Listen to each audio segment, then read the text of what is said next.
This episode is brought to you by Progressive Insurance. You chose to hit play on this podcast today. Smart choice. Make another smart choice with Auto Quote Explorer to compare rates from multiple car insurance companies all at once. Try it at progressive.com. Progressive Casualty Insurance Company and Affiliates. Not available in all states or situations. Prices vary based on how you buy. The sounds of the season can often sound like this. So, when are we getting some grandkids? But with Hilton's Season to Stay sale, they could sound a bit more like this. Or this. Stay and save up to 20% off when you book before January 5th at Hilton.com. Hilton, for the stay.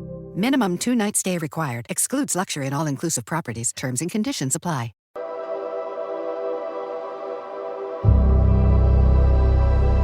Okay, so we're back with My Uncle's Escaped Alcatraz. Today I'm flying solo because Cindy's on a very important call relating to Alcatraz, which we hopefully will be able to reveal to you later. But we wanted to kind of recap the last 2 weeks, which have been pretty amazing. You know, if you haven't listened to it or seen it yet, we dropped 2 interviews, part 1 and part 2 of Ken interviewing his mom about everything that he could possibly think of. I mean, he's talked to her for years about her uncles and what happened to them after the escape, what happened to them before the escape, all the details. And he did an amazing job kind of just chronicling everything that they talk about the book. But we got to hear it from Ken's mom's mouth, which I think is really important. And, you know, it's like, and I think it's super important that it was memorialized in that way. So you have it forever. And, you know, that's one thing, you know, she remembered so much. And so Ken, just tell me a little bit about, and then I'll go with Ken first, and what that experience was like. Was it different from the last times that you've spoken to her about? Did you learn anything new? Did she drop any kind of bombshells on you? I mean, because I heard some new stuff, you know, from reading the book and us talking about it for, you know, 32 episodes. I definitely heard some other interesting stuff. Yeah, it was kind of, you know, interesting for me, even after listening to her stories and my aunts and uncles talk about different stories about Johnny Clarence and Alfred, for her to kind of bring up some things that I'm like scratching my head going, well, over the last 50, 60 years, I haven't ever heard you say this before. So it was kind of refreshing to me too, just to kind of listen to some new stuff. And that was kind of like true with her.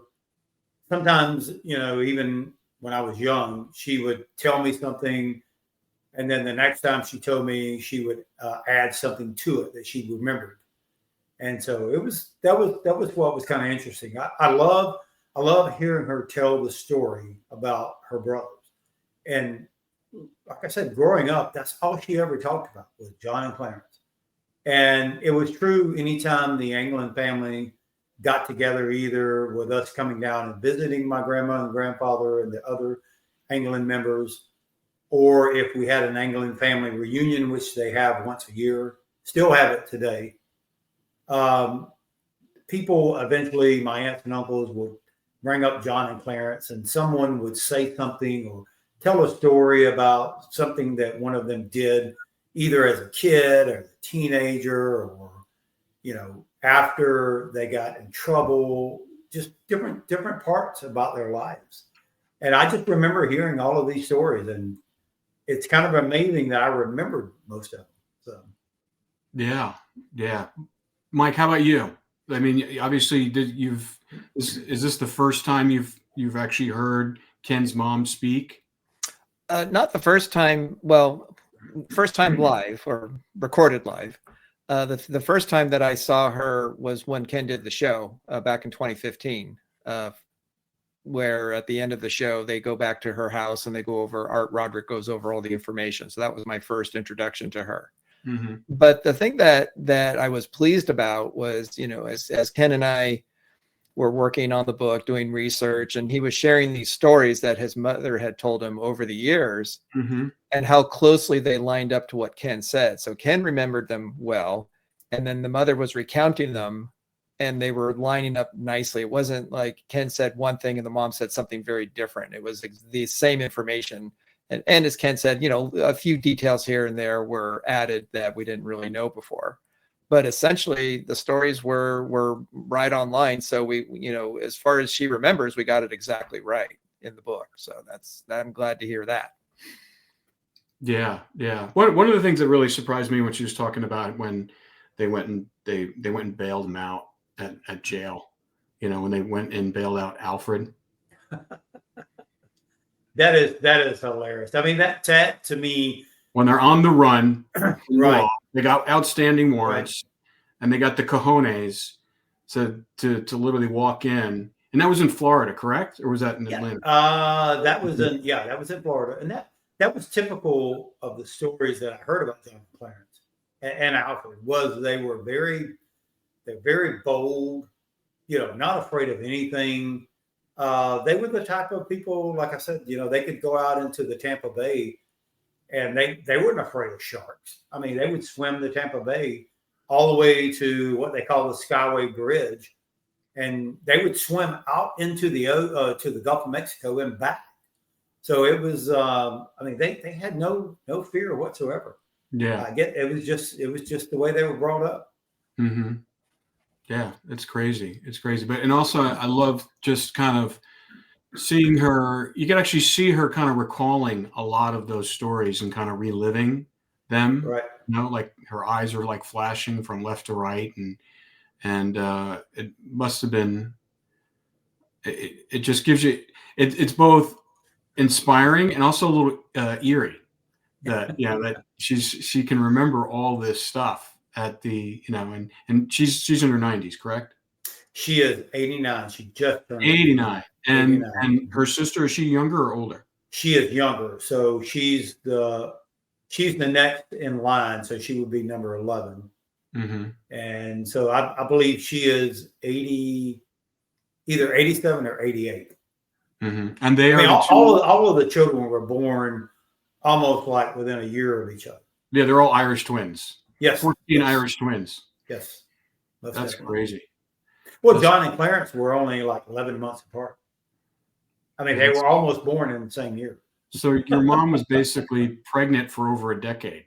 My grandmother, I remember them joking and saying either she was in the kitchen cooking or she was having babies. That's crazy. Now, I can't remember if I ever asked this, but is there any other living members from that No.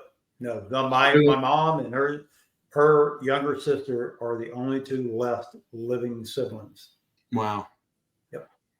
So everybody else has passed away, and so capturing their story and whatever they have to say is pretty much going to be the end of it.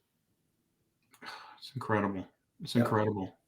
And that's the reason why I've always felt like the time to tell the story and to write this book. I'm not sure who could do it even after I leave, at some point in time. I mean, I'm the one that she shared most of the stories with. So at some point in time, the story is just pretty much going to end. Yeah. Yeah. Well, listen, you did your family justice. I mean, you've created your family Bible about this story, and it's going to live on. But I'm really curious to see. I mean, like we've gotten a lot. I mean, it's this, like I said, there've been Daily Mail articles about this. There's been internet press about this. There's, it always kicks up after a certain period of time anytime Alcatraz is mentioned. But this is the definitive stuff, and then for our audience, we're working on quite a few things to try to get this even to a broader audience, and hopefully we'll have some announcements in the new year. But ever since I've read this book and Cindy read the book and we started this podcast, which Ken and Mike thought they were only going to be on like maybe once. One and done. Yep. Yeah, we thought it was just once or twice maybe. And I mean, I can't shake this story until we find out more answers. And the more we dig in and the more people that we get involved in this, as far as, professional investigators, I mean, they get kind of wide-eyed as well. And so I think there's still a lot of answers to a lot of questions that we need. Had a conversation with Stuart Fillmore called us the other night, unrelated to your case, but regarding to, because he's a Kennedy JFK assassination aficionado. He's been looking into that, and he actually found some really interesting facts and evidence regarding the two-shooter theory that he was showing to us. And then I had to remind him that, there's a connection to the Alcatraz case with some of the members that are related to the JFK assassination too.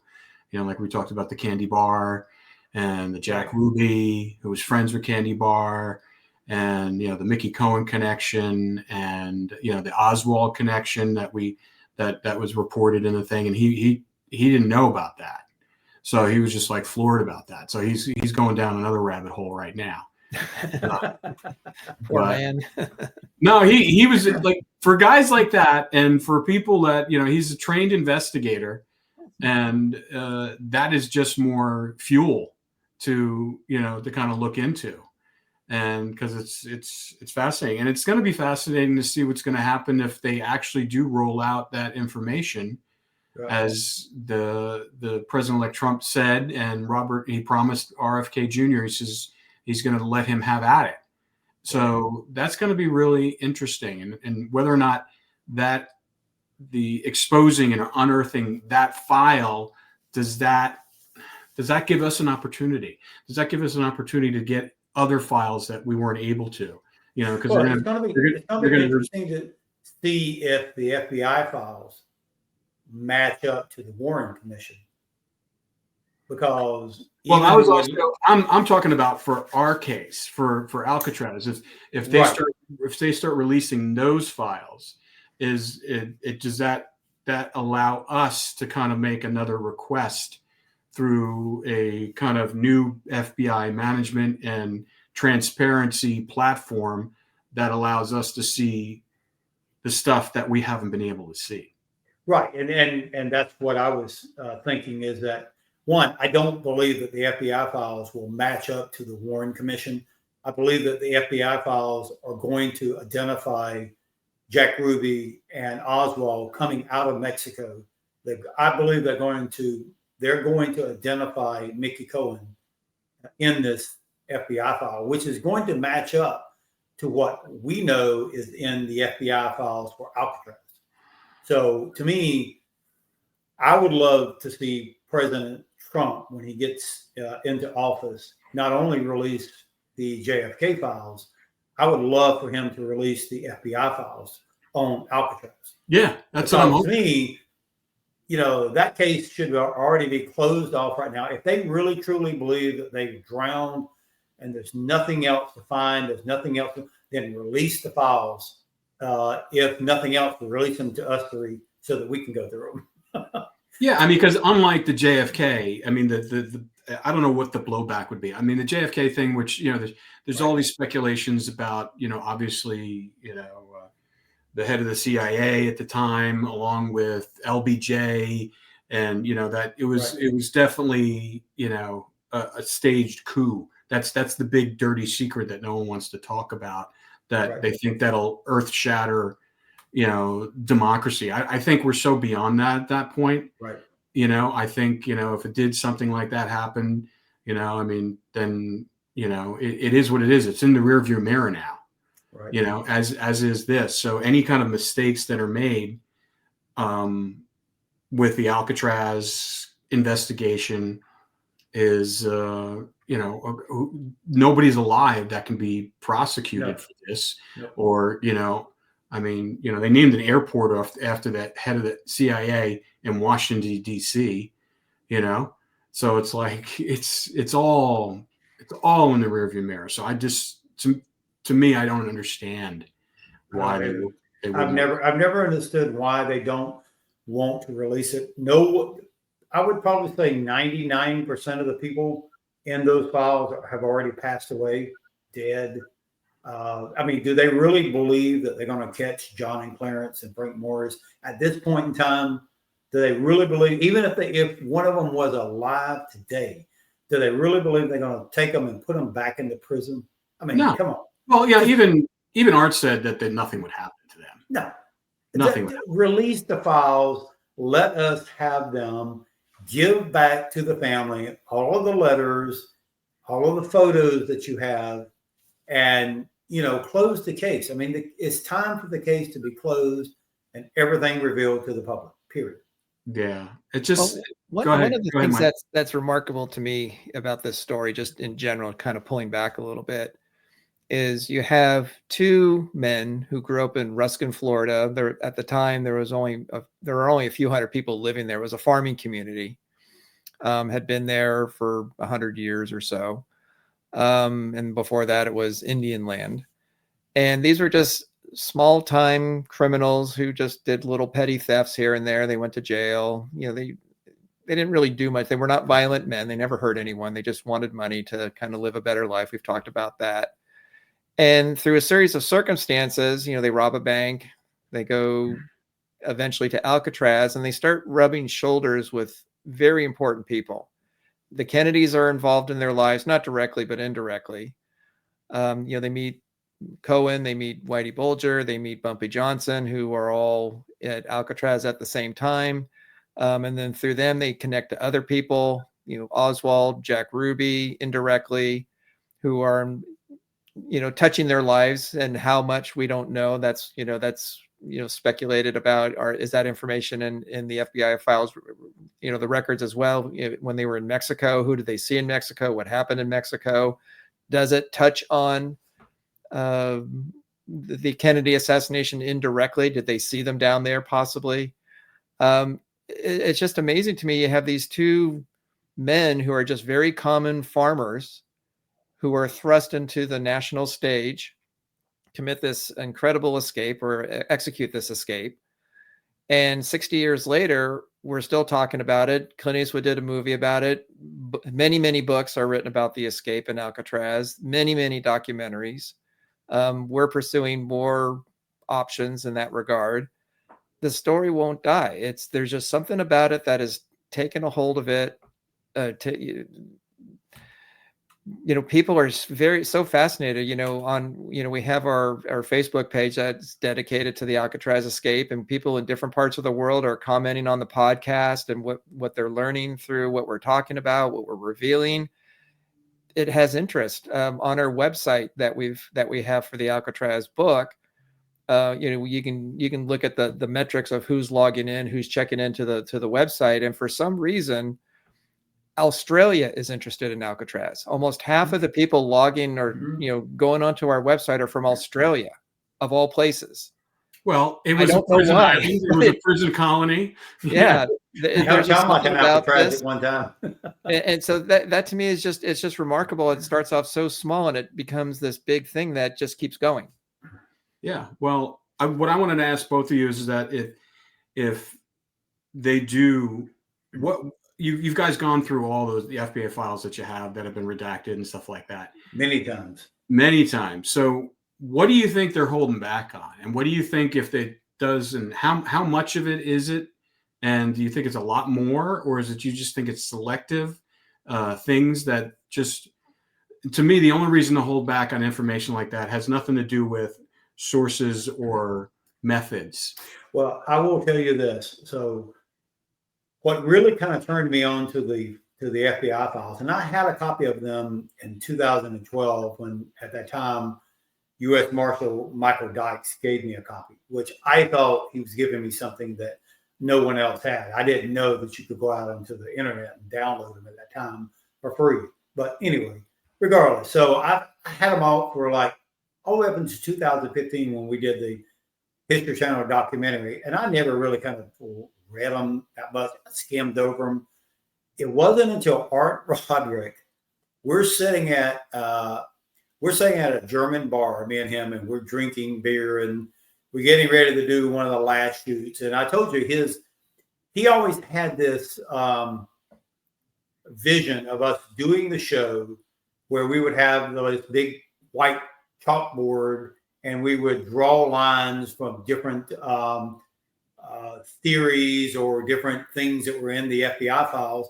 And he told me, he said, Ken, the answer to what you're seeking is in those files, in those FBI files. Mm-hmm. And now he has an unredacted copy. And I said, really? He goes, I'm telling you, the answer is there. And what answer is he referring to? I don't know. I wasn't sure exactly what he meant by that.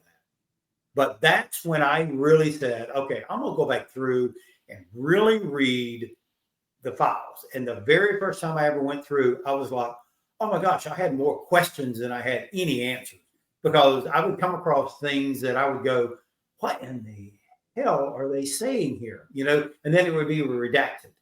And I was just like blown away by some of the stuff that it started off and you could read, and then it would become redacted. And I'm like going, okay, I want to know more about what's being said here.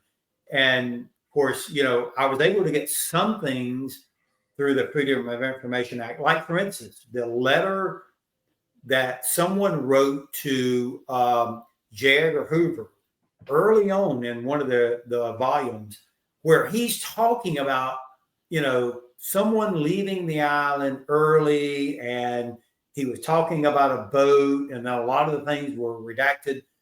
For some reason, I was able to get a hold of that, and turns out it was an FBI, a former FBI special agent who had written J. Edgar Hoover and said, hey, I'm telling you, this is what probably happened. It was someone who left the island early, carried the information off, and probably came back, and they probably had a boat waiting for them. He pretty much was laying out what we discovered in other pieces. Yep. I was like going, okay, what else is out there in these files that they don't want us to know? Or at least they won't give us access to them. Yeah. All I can think of is that, Art probably signed some sort of lifetime NDA, as that they all do. They can't really, right. But, and some of them observe it, some of them don't. There was a guy who I started when I started my career in documentaries. He was a guy named Frank Snepp, and he was a CIA agent in Saigon. And so he was the one who did all the interrogations of the top VC brass. And when he came out, he became a journalist, and he wrote this book that's super thick.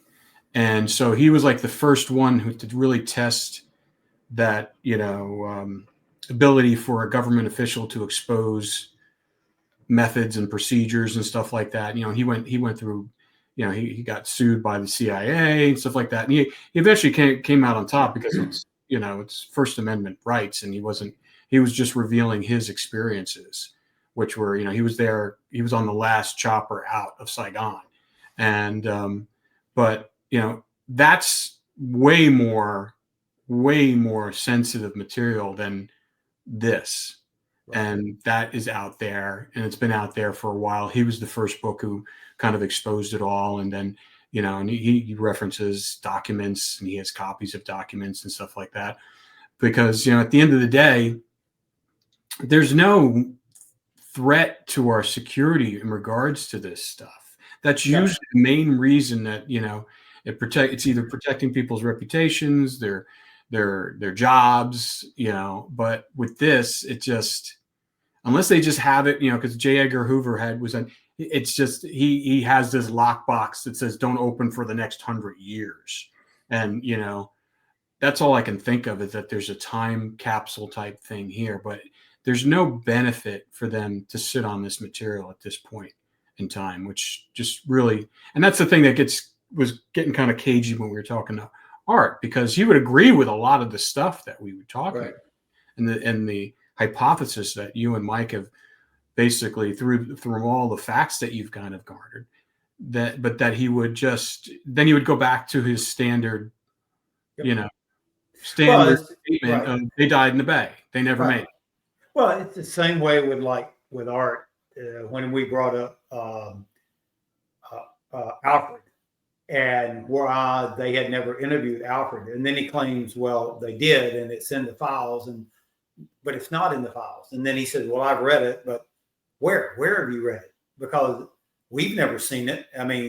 There are pieces in the FBI files that has Alfred's name unredacted because he had already died when they released the file. So everything about Alfred has been unredacted. Well, if there is an interview out there that they did with Alfred, it would have been unredacted.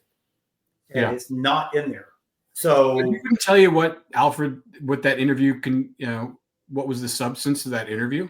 No, and that's my whole point is that Art would go back and forth. He would say, "Oh yeah, it's there," but then you ask him, "Well, where is it at?" And he would say, "Oh, well, I can't share that with you," And so it's the same way with like the letters and the photos.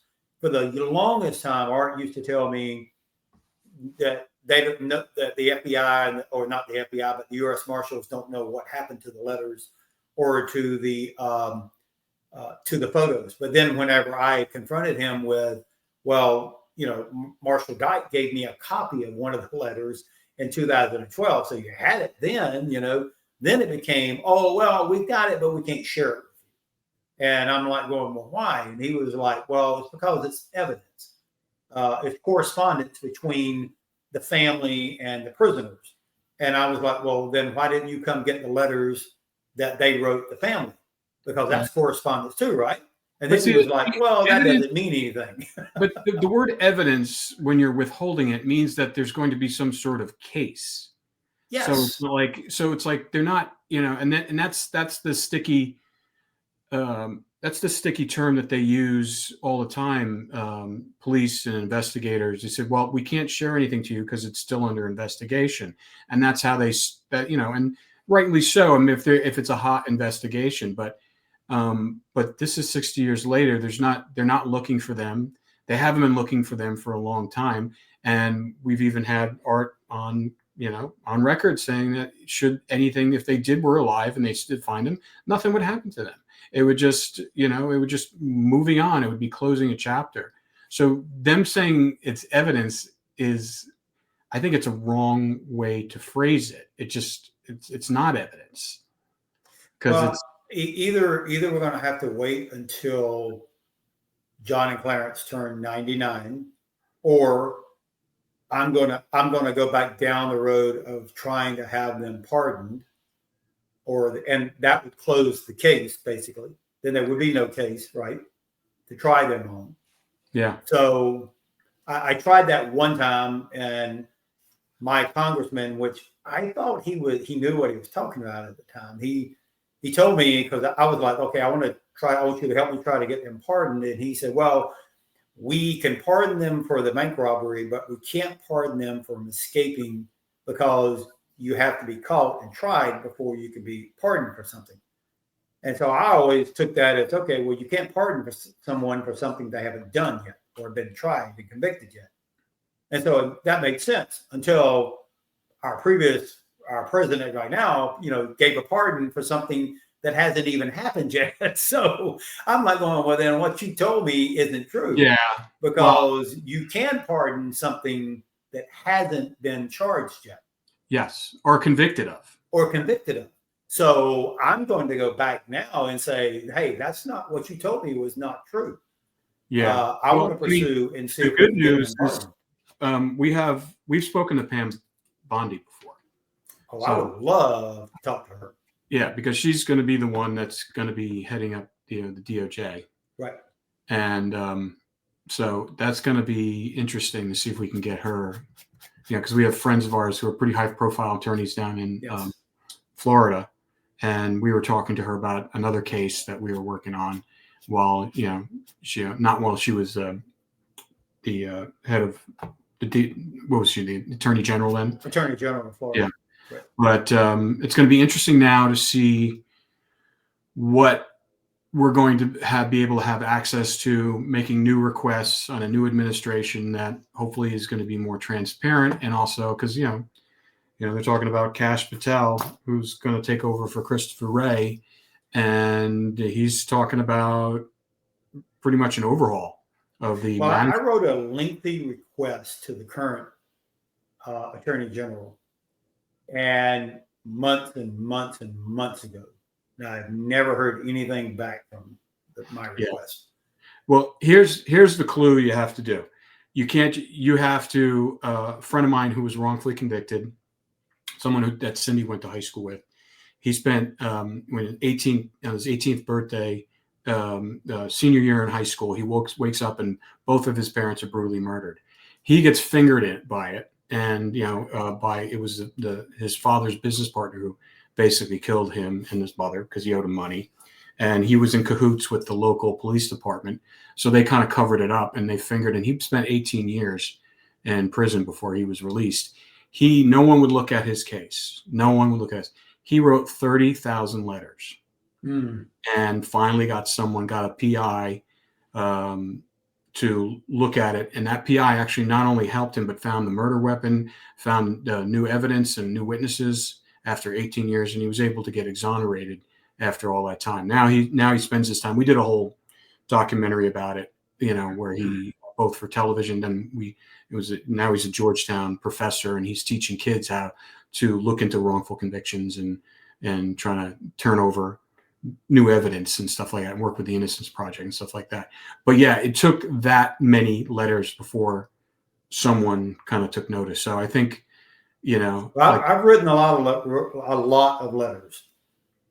I've written them to the FBI director, to the attorney general, congressmen, senators, FBI. Could never get the office in San Francisco. Well, maybe we'll help you write letters. So if they get it from a bunch of different people. Well, although the one thing we any did help find out would be helpful. when Amanda came on, she was the one that works for the Archive Center in San Francisco, is she sent us that list of what they did receive from the FBI when they closed the case and sent it to the archives. And one of the things that was not on the list was the everything that was contained in the pouch, the photographs, the address, the list of names. It lists everything else that they did get, but not that. So the only other place it would be is with the marshals, because the FBI closed it and gave what they had to the marshals. So that's the last stopping point as far as we can track down.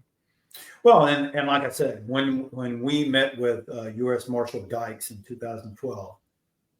The sounds of the season can often sound like this. So, when are we getting some grandkids? But with Hilton's season to stay sale, they could sound a bit more like this. Or this. Stay and save up to 20% off when you book before January 5th at Hilton.com. Hilton, for the stay. Minimum 2-night stay required. Excludes luxury and all-inclusive properties. Terms and conditions apply. This episode is brought to you by Amazon Prime. There's nothing sweeter than baking cookies during the holidays. With Prime, I get all my ingredients delivered right to my door, fast and free, no last-minute store trips needed. And of course, I blast my favorite holiday playlist on Amazon Music. It's the ultimate soundtrack for creating unforgettable memories. From streaming to shopping, it's on Prime. Visit Amazon.com/Prime to get more out of whatever you're into. This episode is brought to you by Peloton. If you're looking for flexible workouts, Peloton's got you covered. Summer runs or playoff season meditations. Whatever your vibe, Peloton has thousands of classes built to push you and has something there to adapt with you whether you need a challenge or rest. Peloton has everything you need whenever you need it. Find your push. Find your power. Peloton. Visit onepeloton.com. Discover My Self Le Parfum by YSL Beauty. The new, sensual, and warm intensity enhanced by spicy vanilla bourbon. A fragrance for a man born unapologetically himself. Myself, Yves Saint Laurent. He gave us a scanned copy of the last letter that my grandmother wrote to Clarence. And, no one in the family even knew it existed because she wrote it and mailed it on June 11th, the day of the escape, or the night, the day of the escape. So it shows up weeks later, a week or so later, after they had already left. So the authorities had this letter all this time. We never knew it existed. And the only way we knew it existed is Marshall Dyke gave us a copy of it. And I mean, you can tell that he used the Xerox copy to copy it. Yeah. So my question is, if he's got that one, then undoubtedly he has the rest of it. Yeah. I don't know. Makes no sense why they feel like they need to hang. Even that letter. I mean, you can read the letter. I have it today. There's nothing in there that I can tell is any code, but still, it doesn't say anything other than just, hey, we miss you. And they talk about one of my aunts getting married. But so why would you hang on to that letter? Why, if he came to, when we met with him in 2012, why would you just bring us the original? Why would you give us a copy? He probably couldn't get it either. Or maybe the original doesn't exist. I think Stuart Stuart alluded to this in our podcast because some of those things become people's trophies. And it might be sitting in a frame somewhere on someone's house and in their office. You're exactly right. So Stuart was like, he was right on. He goes, I've walked into people's houses and seen, evidence on people's walls or on their desk. I guess someone liked my baby picture then. I don't know why they would want my baby picture. It's bizarre. But, the question is that, who actually is storing this stuff and where is it stored? Because, that's the other thing. It's like, what archives is it? Is it the FBI archives? Is it the U.S. Marshal archives? Is it the DOJ archives? Who do you know? Have you been able to pinpoint where it might be? No, and that's the strange and crazy thing. So it starts off with the FBI, and then Art tells me that, well, they didn't get anything from the FBI. They only got one piece of paper. You remember him saying that? Yep. So then does the FBI have everything? But then we hear from like Amanda, and I've heard from other sources saying, well, it's at the San Francisco Archives, Golden Gate Museum. And so do they have everything? I don't know who has it. Either the FBI has it, the U.S. Marshals have it, or it's at the San Francisco Archives. Somebody has it. The San Francisco Archives, meaning the one that she runs? Yeah, correct. Or are you talking about the San Francisco FBI office? Well, either one. So either the San Francisco FBI office has it, or the main FBI office has it, which I'm assuming they probably both have it.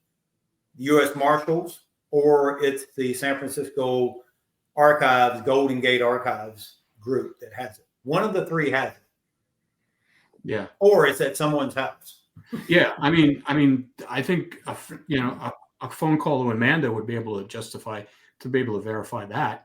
She'd be able she did send us that. Well, she did send us the letter, or not a letter. It was a document that listed all the things that they received from the FBI.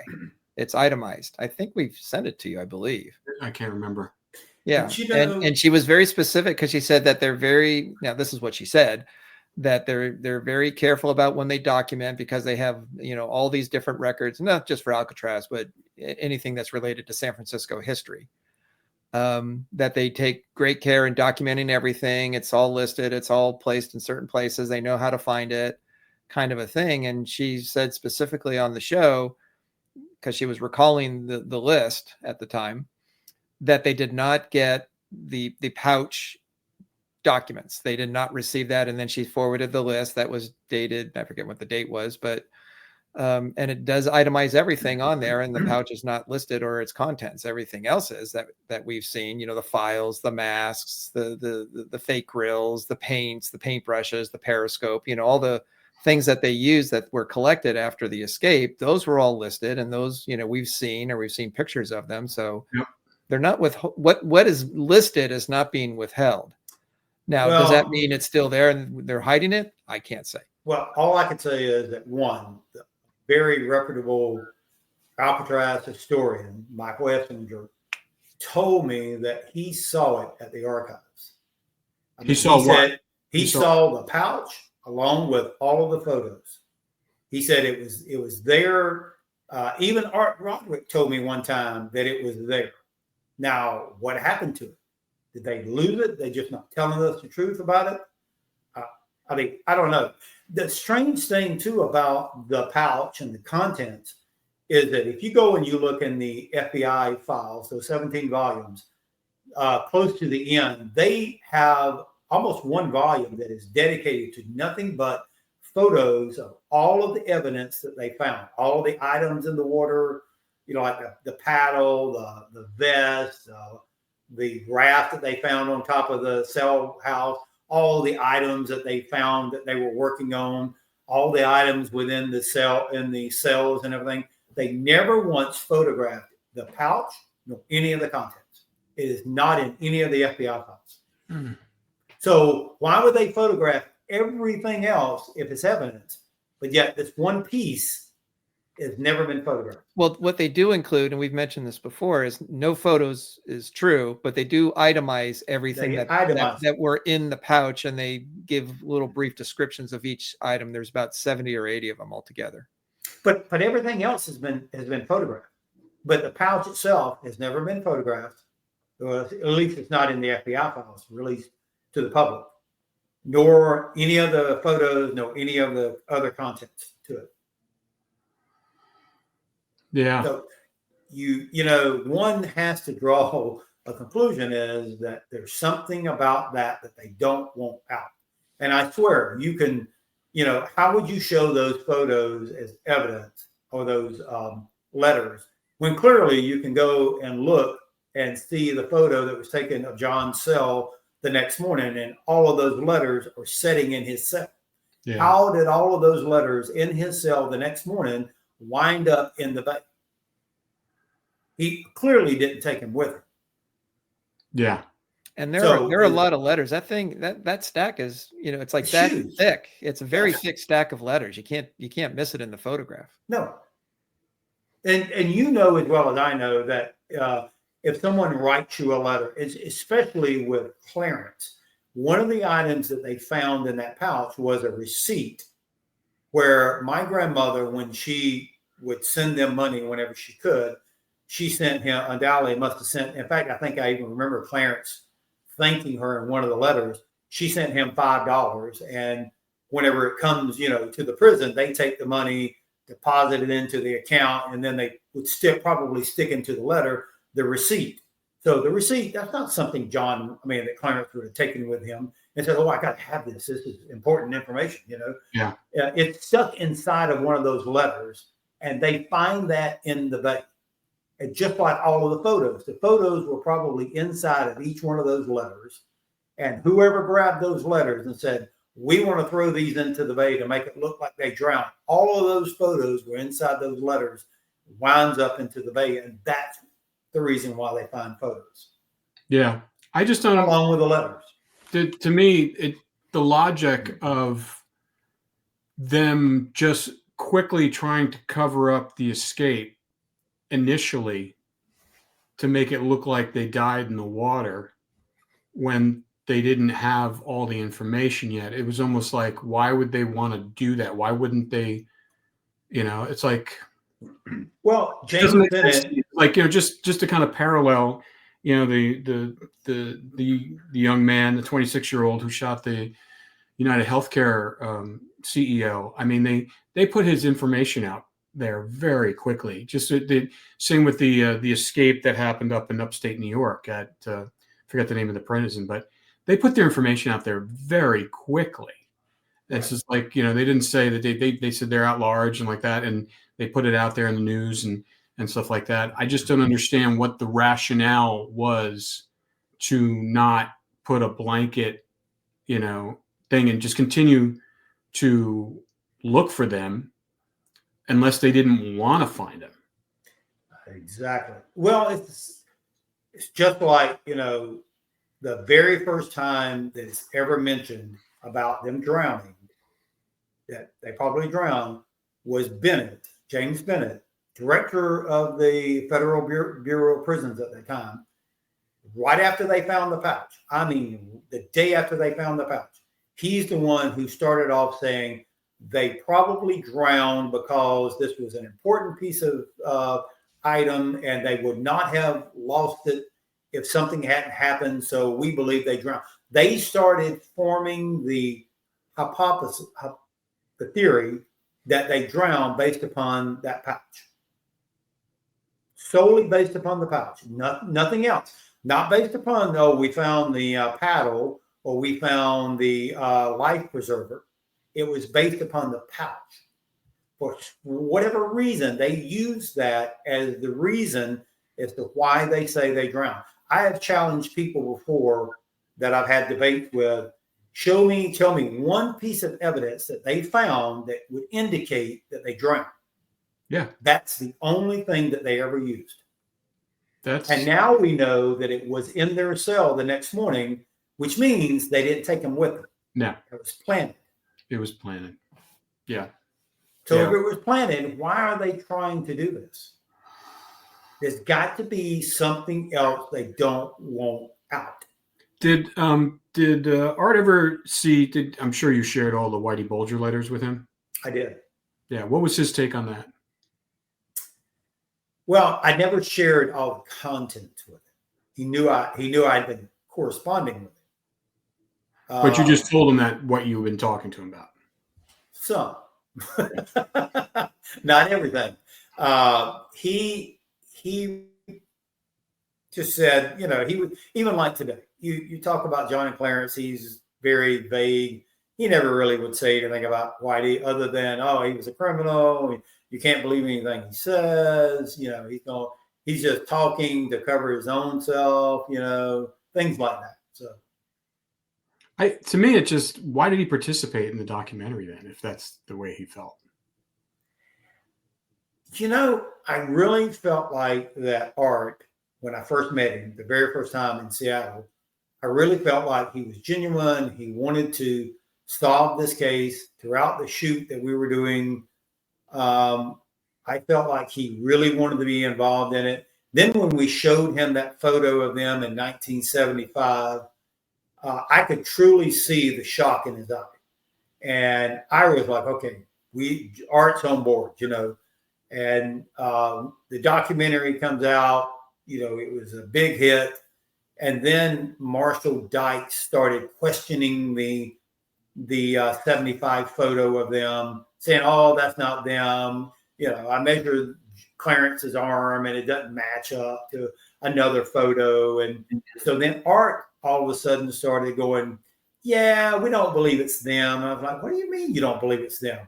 You're the one who hired Michael Streed, that works for the U.S. Marshal. You're the one who hired him, and he's the one who positively identified him. I didn't hire him. I didn't even know who he was. Exactly. And so now, and I kept going back to Art.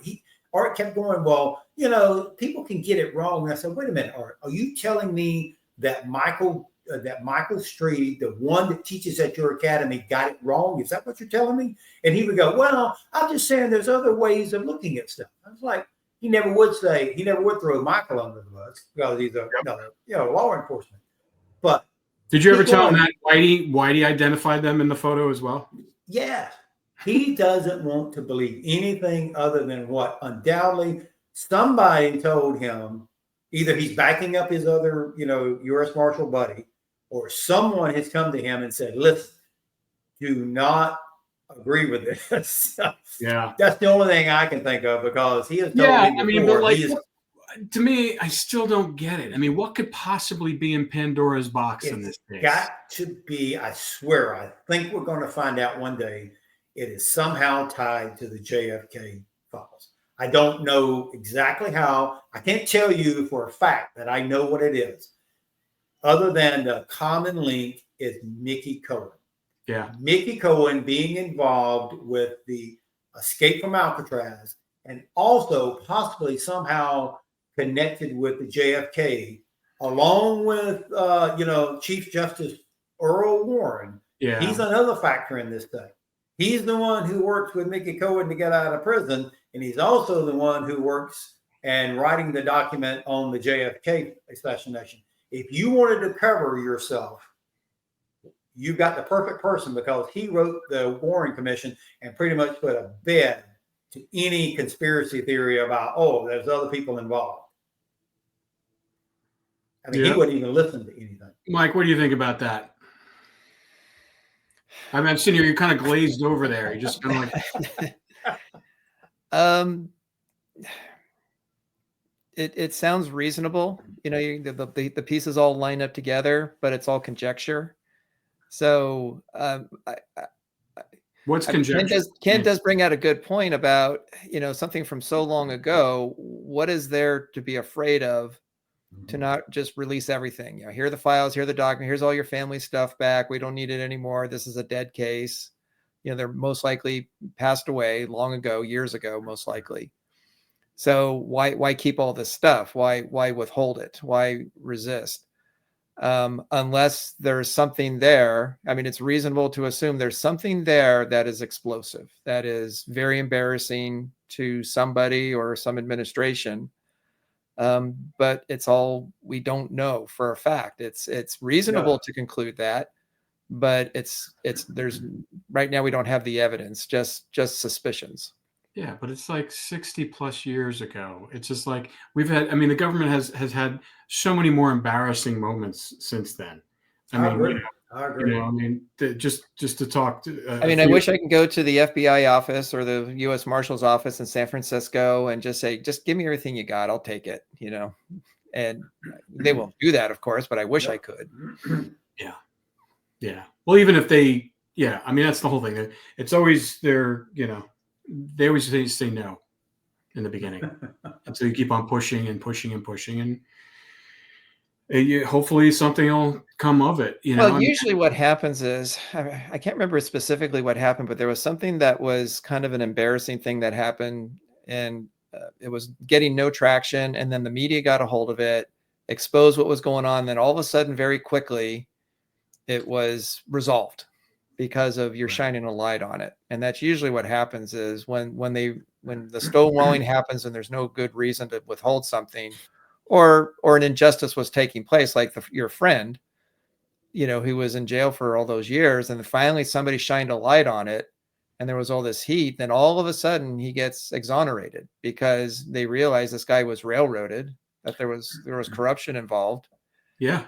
And because somebody was in a position who knew people who were willing to go along with it for whatever he did to motivate them to basically send an innocent man to prison, you shine a light, and now he's out. And now this guy is saying he's training other people to do what happened, to get other people out who are also railroaded. So it seems, Ken himself, even with the help of congressmen, can't do it, but there are other things that can happen. And maybe this is our little band here could be the ones to make it happen as we we're shining a light on this. Yeah. I think after, January 20th, I think that's when we kind of reapproach them all and then, start, see what we can do, because it's I had already planned to write another letter once the new administration gets in. But for some reason, I can't get the current one to respond. So. Well, they're right now. It's just like they're counting the days. Yeah, just kind of drifting right now. And I really I was going to try to reach out to the U.S. head of the U.S. Marshals through another U.S. Marshal that was going to help me get there, but he's probably going to be replaced at some point in time. Also with the new administration, because you don't know. He was assigned by the current president. And I just can't believe that they're not going to kind of clean house. Yeah, I think there's going to be a lot of that. But, hopefully, there's more transparency. I mean, because like I said, I sure hope so. This is ridiculous, especially something like this that has no bearing on anything. National security or anything. Well, and one of the things that, we're seeing in the news right now with what happened in Syria, you have Assad, who's been in power. His family's been in power for over 50 years, running the country as he saw fit. And he had the support of Iran and Russia, or Russia, no more Soviet Union. Yeah.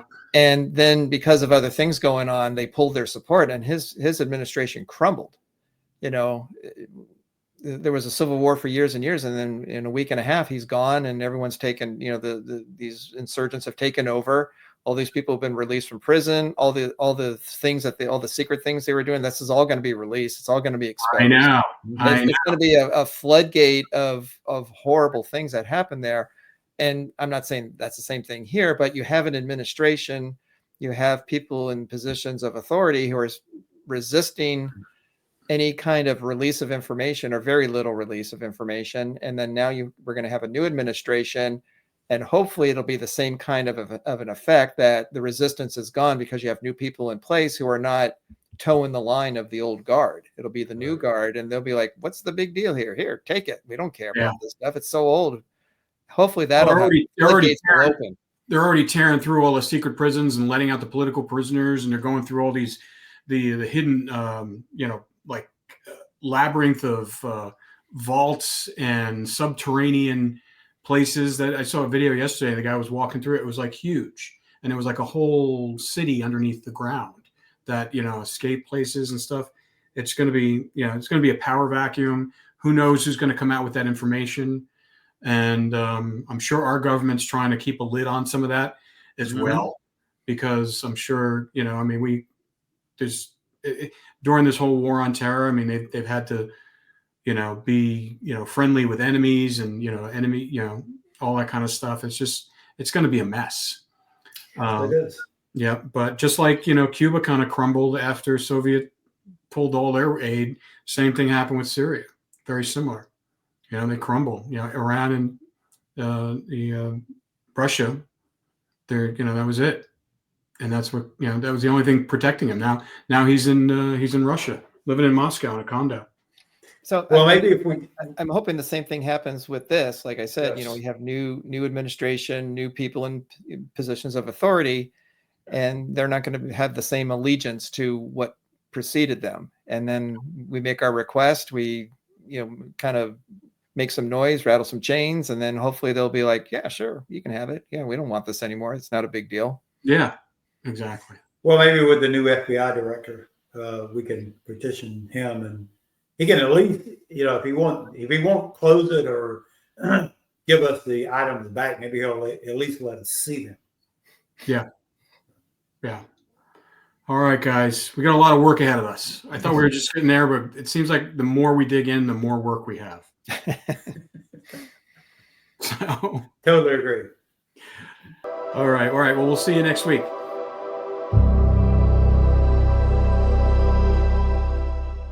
With the summer sizzle starting to fizzle, cooler heads are looking to lock in a wellness routine fit for the fall and beyond.